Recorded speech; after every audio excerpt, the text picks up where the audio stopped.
গতকালই দিল্লি পুলিশ বাংলা ভাষা নয় বাংলাদেশি ভাষা বলে বঙ্গভবনে একটি চিঠি পাঠিয়েছে। আপনারা জানেন, ইতিমধ্যেই রাজনৈতিক তরজা একেবারে তুঙ্গে উঠেছে। আর এ নিয়ে এবার তৃণমূল কংগ্রেসের পোস্ট, বাংলা বলে কোনো ভাষাই নেই, বিস্ময়কর অজুহাত দেখাচ্ছে বিজেপি, এমনটাই পোস্ট তৃণমূল কংগ্রেসের পক্ষ থেকে।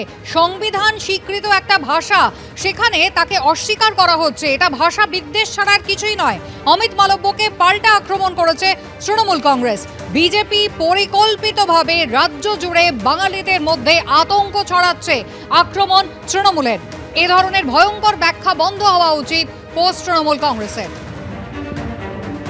তৃণমূল কংগ্রেসের পোস্ট, যেখানে বলা হচ্ছে অমিত মালব্য যে পোস্ট করেছেন তার পাল্টা শাসক দলের পোস্ট, যেখানে বলা হচ্ছে যে বাংলা বলে কোনো ভাষা নেই, বিস্ময়কর অজুহাত দিচ্ছে বিজেপি। সংবিধান স্বীকৃত একটা ভাষা, এটা ভাষা বিদ্বেষ ছাড়া কিছুই নয়, সেই সংবিধান স্বীকৃত ভাষার কোনো অস্তিত্ব নেই। অমিত মালব্যকে পাল্টা আক্রমণ শানিয়েছে শাসক দল তৃণমূল কংগ্রেস। বিজেপি একেবারে পরিকল্পিতভাবে রাজ্য জুড়ে বাঙালিদের মধ্যে আতঙ্ক ছড়িয়ে দিচ্ছে। এ ধরনের ভয়ঙ্কর ব্যাখ্যা বন্ধ হওয়া উচিত।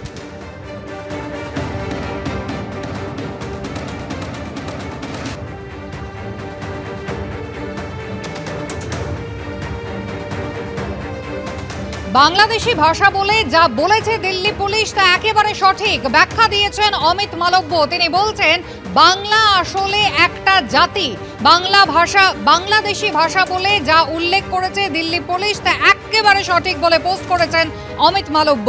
বাঙালি একটা জাতির নাম, বাংলা বলে আসলে কোনো ভাষাই নেই, এটা কোনো ভাষাগত সাদৃশ্যর কথা বোঝায় না।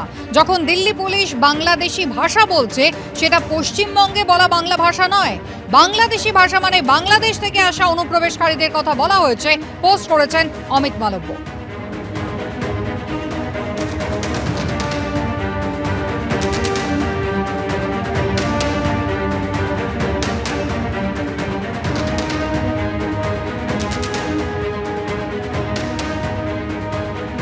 আপনারা জানেন, গত মাসে 18 তারিখ প্রধানমন্ত্রী এসেছিলেন এ রাজ্যে দুর্গাপুরে, এবং সেখানে এসেও কিন্তু তিনি জানিয়েছিলেন যে এই বাংলা ভাষাকেই কিন্তু কেন্দ্রের বিজেপি সরকার তারা ধ্রুপদী ভাষার স্বীকৃতি দিয়েছে।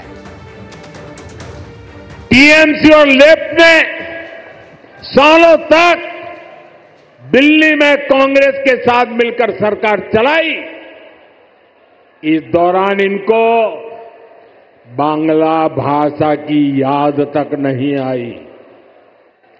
ये भाजपा सरकार है जिसने बांग्ला को शास्त्रीय भाषा का दर्जा दिया।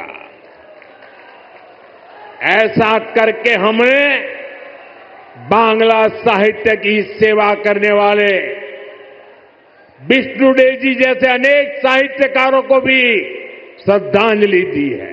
भाजपा बांग्ला भाषा को प्रेरणा, परंपरा और पहचान का माध्यम मानती है। भाजपा के लिए बांग्ला अस्मिता सर्वोपरि है। এবার আপনাদের দেখাবো সেই চিঠি যা দিল্লি পুলিশ অর্থাৎ কেন্দ্রীয় স্বরাষ্ট্র মন্ত্রকের অধীন দিল্লি পুলিশ যা বঙ্গভবনে পাঠিয়েছে ট্রান্সলেশনের জন্য। অনুবাদকের খোঁজ তারা চেয়েছে। দিল্লি লোধি থানার পুলিশ তারা কিন্তু এই চিঠি বঙ্গভবনে পাঠিয়েছে, এবং সেই চিঠিতে বাংলা ভাষাকে বাংলাদেশি ভাষা আখ্যা দেওয়া হয়েছে, জানিয়ে সমালোচনায় সরব হয়েছে তৃণমূল কংগ্রেস। সোশ্যাল মিডিয়ায় তৃণমূল কংগ্রেসের পোস্ট আপনাদের দেখালাম। অমিত মালব্য তিনি কিন্তু একেবারে জাস্টিফাই করছেন দিল্লি পুলিশের বাংলাদেশি ভাষা বলাকে।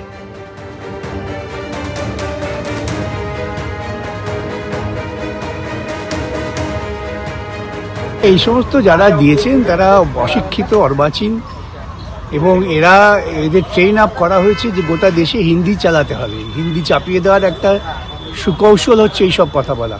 যে ভাষা ভারতবর্ষকে বন্দে মাতরম দিয়েছে, যে বন্দে মাতরম ছাড়া ওদের কোনো আওয়াজ আসে না, দেশে জাতীয় সঙ্গীত, জনগণ মন অধিনায়ক দিয়েছে, সেই ভাষাকে যদি কেউ বাংলাদেশি ভাষা বলে তবে তার পেছনে একটা খুব উদ্দেশ্য আছে। আসলে এর পেছনে সম্পূর্ণ দায়ী হচ্ছে মমতা। সে অনুপ্রবেশের এমন একটা হাওয়া তুলেছিল, আজকে তারা সমস্ত বাংলা ভাষাভাষীকে মনে করছে অনুপ্রবেশকারী, এবং তাই তাদের উপর অত্যাচারটা নেমে এসেছে। এবং এর মধ্য দিয়ে সুকৌশলে তারা হিন্দি চাপিয়ে দেওয়ার একটা প্রচেষ্টা করছে যে তুমি বাংলা জানলেও, বাংলা মাতৃভাষা হলেও বাংলায় কথা বলো না, তুমি হিন্দিতে বলো, তাহলে তুমি বেঁচে গেলে। এই হচ্ছে পরিকল্পনা। যে দিল্লি পুলিশের অফিসিয়াল যে স্টেটমেন্ট তাতে বাংলাদেশি ভাষা বলা হয়েছে।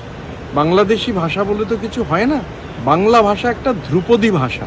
বিকাশ রঞ্জন ভট্টাচার্যরা ভুলে গেছেন, আমি মনে করিয়ে দিতে চাই, বাংলা ভাষাকে ধ্রুপদী ভাষার স্বীকৃতির লড়াই যিনি করেছেন নাম তার মমতা বন্দ্যোপাধ্যায়। এই যে বাংলা ভাষাভাষী মানুষের ওপর আক্রমণ শুরু হয়েছে গোটা দেশ জুড়ে, সর্বত্র সবার আগে প্রতিনিধি পাঠাচ্ছেন কে? মমতা বন্দ্যোপাধ্যায়। প্রতিবাদের সর্বোত্তম কণ্ঠস্বরকে মমতা বন্দ্যোপাধ্যায়। মমতা বন্দ্যোপাধ্যায়ের ফুট সোলজার হিসেবে আমরা পার্লামেন্টের ভেতরে লাগাতার ধারাবাহিকভাবে এ নিয়ে সরব। বাংলা ভাষার অস্মিতা নিয়ে কিন্তু একেবারে সরব হয়েছেন মমতা বন্দ্যোপাধ্যায়। আপনারা জানেন মমতা বন্দ্যোপাধ্যায় ভাষা আন্দোলনের ডাক দিয়েছেন। প্রত্যেক সপ্তাহান্তে শনি এবং রবিবার তৃণমূল কংগ্রেস কিন্তু সেই ভাষা আন্দোলন পালন করছে। তার পাশাপাশি অভিনেতা প্রসেনজিৎ চট্টোপাধ্যায় তিনি কি বলছেন দেখুন।